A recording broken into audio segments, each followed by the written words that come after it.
जुड़े हुए हैं। सुरेश जी, क्या कुछ लगता है आज जो थाने का घेराव किया गया था उसके बाद किस तरह की यहाँ पर वार्ता रही है? उसके बाद में आईजी स्वयं पहली बार आए हैं यहाँ पे, बीकानेर रेंज आईजी, और उन्होंने अपना जो प्रतिनिधि मंडल भेजा।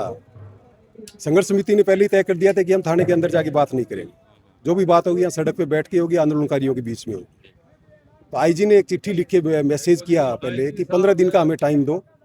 15 दिन में वर्तमान टीम जो कार्य कर रही है, वर्तमान जांच अधिकारी की टीम जो कार्य कर रही है, वर्तमान एसआईटी जो कार्य कर रही है, वो करीब करीब उनके पास काफी क्लियर और काफी नजदीक है। तो हमें 15 दिन का टाइम दो। 15 दिन में अगर नहीं होता है तो स्वतः ही ये जांच इस केस की, अभिषेक हत्याकांड की जांच एसओजी को चली जाएगी, स्पेशल ऑपरेशन ग्रुप को चली जाएगी। उसके बाद में संघर्ष समिति और हमने बैठ के फैसला किया, बातचीत की। 15 दिन नहीं, हमने 15 तारीख दे दी। वो 20 तारीख मांग रहे थे, हमने 15 तारीख दे दी, 10 दिन का वक्त दे दिया। 10 दिन में करीब करीब ये निकल के आ जाएगा। नहीं आता है तो ये एसओजी को जाएगी। कर्मिक धरना हमारा जारी है। विधायक जी, ये एक लोगों को डर सता रहा है कि वो हमारे एरिया के अंदर चक्रादा सर है, इनके अलावा जो पवन व्यास हत्याकांड है, बहुत सारे एग्जाम्पल है। लोग ये सोच रहे हैं कि उनके जैसा कोई उदाहरण और कोई शामिल न हो जाए। स्वाभाविक है। जब आसपास इस तरह की घटनाएं दर्दनाक हो गई हों बीते समय में, और अनुभव है यहाँ के बासिंदों का, यहाँ के आंदोलनकारियों का भी अनुभव है, तो ये एक आशंका मतलब दिल में उठना जाहिर सी बात है, स्वाभाविक है, होगा।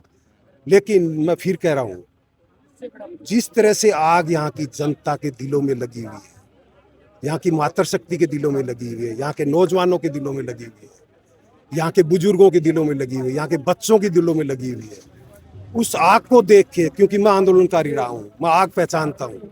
मैंने ये आग पहचानी है आज, मैंने 23 को भी पहचानी थी, 20 में भी पहचानी है। अभिषेक हत्याकांड को किसी भी सूरत में, मैं फिर रिपीट कर रहा हूँ आज तीसरी बार, अभिषेक हत्याकांड को किसी भी हालत में चकराजा सर, जसाना, कृष्णा जोगी हत्याकांड और बेरवाल हत्याकांड किसी भी हालत में नहीं बनने देंगे। मुलजिम को निकाल के रहेंगे, चाहे कितनी बड़ी कुर्बानी हमें देनी पड़े। नेठाना के ग्रामीण है, वो लगातार प्रदर्शन कर रहे हैं, यहाँ पर परिवार के लोग भी हैं। आपकी पार्टी की तरफ से उनको क्या कुछ सपोर्ट मिलेगा? पूरा सपोर्ट मिल रहा है। मैं रोज आ रहा हूँ, खुद डेली आ रहा हूँ, और मैं तो कह दिया मैं आंदोलनकारी रहा हूँ। मैं परिवार सहित आया हूँ, मेरी पत्नी भी आई हुई है, मेरा बेटा भी आया हुआ है, हम परिवार सहित। मैंने तो कह दिया हम तो झोंक देंगे, जान झोंक देंगे, लेकिन इसको किसी भी हालत में, ये 4 मिस्ट्री जो हुई है, राजा सर, जसाना, कृष्णा जोगी और बेरवाल, किसी भी हालत में इसको वो नहीं बनने देंगे। पुलिस के रवैये पर क्या कुछ कहना चाहोगे विधायक जी? आज इस तरीके से चिल्ली स्प्रे लोगों पर छिड़का गया था, संवेदनहीन रवैया था। मैं कल से बार बार कह रहा हूँ कि पुलिस चाहती है कि इस आंदोलन को कुचला जाए।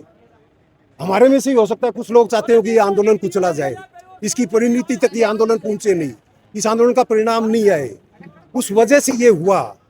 पुलिस को संवेदनशील होना चाहिए था, संवेदनहीन नहीं होना चाहिए था। देखो आंदोलनकारियों में कुछ आंदोलनकारी ऐसे होते हैं जो धक्का मुक्की भी करेंगे, लेकिन उसका मतलब ये नहीं है कि पुलिस अपनी संवेदनशीलता खो दे।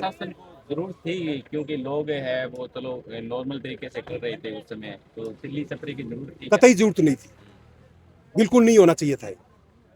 प्रशासन को, आंदोलनकारी संवेदनशील हैं, मुझे गर्व है इस बात पे। पहली बार मैंने आंदोलनकारियों को इतना संवेदनशील देखा है, लेकिन उसके बावजूद मुझे शर्म आती है इस बात पे कि पहली बार मैंने पुलिस को इतना संवेदनहीन देखा है।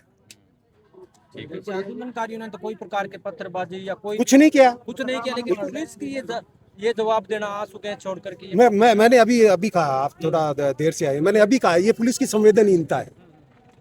और मैं कह रहा हूं, मैंने इतने आंदोलन देखे हैं, इतना संवेदनशील आंदोलनकारी मैंने पहली बार भादरा में देखा, जो इतना संवेदनशील है।